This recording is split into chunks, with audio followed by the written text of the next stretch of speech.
இந்த மாவட்டம் கடலூர் மாவட்டத்தில் மருத்துவக் கல்லூரி எங்க இருக்குதா? அது அறிவிச்சாங்க, அடிக்கல் நாட்டினாங்க. அந்த கல் எங்க காணோம்? கல்ல காணாம போலீஸ்ல கம்ப்ளைண்ட் கொடு. இவங்க போய் மதுரையில் போய் எய்ம்ஸ் கல்ல தேடினாங்கல்ல. இங்க கடலூர் கல் எங்கன்னு கண்டுபிடிங்கப்பா.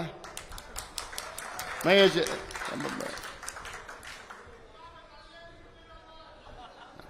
அதான் நாளைக்கு போய் தெரியுறியா? கம்ப்ளைண்ட் கொடு. காவல் எங்க கல்ல காணும், அடிக்கல் நாட்டின கல்ல காணும், கண்டுபிடிச்சு கொடுங்க. என்ன அரசியல் பண்ணிட்டு இருக்கீங்க? அது மட்டுமல்ல, இந்த கடலூர் மாவட்டம் என்றால் தமிழ்நாட்டில் இல்ல, கர்நாடகாவில் மழை பெஞ்சுன்னா எங்க வெள்ளம் வரும்? நம்ம கடலூர் மாவட்டத்தில். இதுதான் வடிகால்.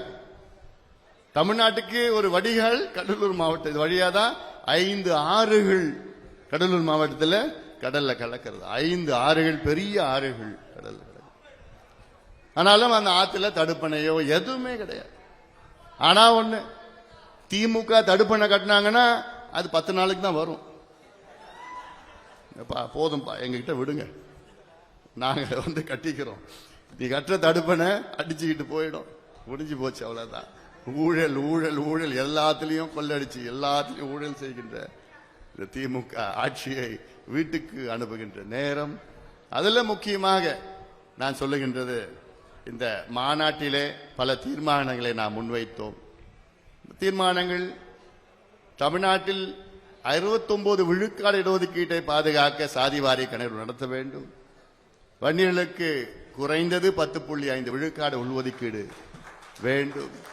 வன்னியர்கள் போன்ற இருக்கின்ற மற்ற சமுதாயங்களுக்கும் அவரவர் மக்கள் தொகை அடிப்படை மற்றும் சமூக பின்தங்கிய நிலை சார்ந்த அந்த இடஒதுக்கீடும் அவர்களுக்கு கொடுக்க வேண்டும். இதுதான் சமூக நீதி. இங்க யாதவ் சமுதாயம், மீனவர்கள் சமுதாயம் எவ்வளவு பேர் இருக்கிறாங்க. அவங்களுக்கு எல்லாம் தனியா கொடுத்துட்டு போங்க, இடஒதுக்கீடு கொடுங்க. அதான சமூக நீதி. எப்படி நீங்க கொடுப்பீங்க? உங்களுக்கு கணக்கு இல்லாம எப்படி நீங்க கொடுப்பீங்க? எல்லாம் அவன் பார்த்துப்பான். எங்க மேல இருக்கும் பார்த்துப்பான், எல்லாம் மேல இருக்கும் பார்த்துப்பான். எது யார் சொல்றா? முதலமைச்சர் ஸ்டாலின். எல்லாம் மேல இருக்கும் பார்த்துப்பான். யாரு? மத்திய அரசு சாதி வாரிய கணக்கு நடத்துமா? எல்லாம் அவன் பார்த்துப்பான், அவன் பார்த்துப்பான். என்ன பண்ற?